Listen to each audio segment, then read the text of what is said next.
పిలిస్తే వస్తుంది, పొమ్మన్నా పోవట్లేదు. అదేంటని అనుకుంటున్నారు కదండి బాబు, అదేనండి వర్షం. ఇంక ఈరోజు విషయం ఏంటంటే, ఎలా ఉన్నారండి, అందరూ బాగున్నారా? ఇంటి దగ్గర తెలిసిన మామయ్య చేపలు తీసుకొచ్చారండి. దాంట్లో ఒక పెద్ద రొయ్య కూడా ఉందండి. వీడియోలో అలా కనిపిస్తుంది కానీ చాలా అంటే చాలా పెద్ద రొయ్య అండి.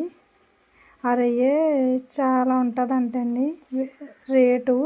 అది వల కట్టి తీసుకొచ్చారండి ఆ మామయ్య. చాలా చేపలు ఉన్నాయండి. అవన్నీ ఎంతకి ఇచ్చారనుకుంటున్నారు? 100 రూపీస్. ఆ మామయ్య కొంచెం దగ్గర రిలేటివ్ అండి మాకు, దానికోసమే ఇచ్చారు. లేదంటే అవి ఆ రొయ్య ఒకటే 70-80 రూపీస్ ఉంటుందంటండి మా విలేజ్లో. కానీ ఆ మామయ్య తినమ్మా అని నాకైతే ఫ్రీగా ఇచ్చారండి.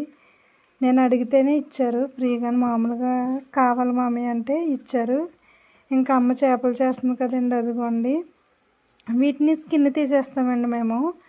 ఇవి చింతకాయ వేసి పులుసు పెడితే సూపర్ అంటే సూపర్ ఉంటాయండి. నాకు చాలా ఇష్టం చింతకాయ వేసి పులుసు పెడితే ఈ చేపలు.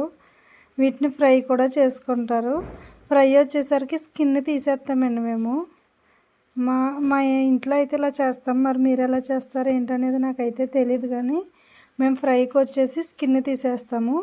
స్కిన్ తీసేసి చేపగానే ఫ్రై చేస్తామండి.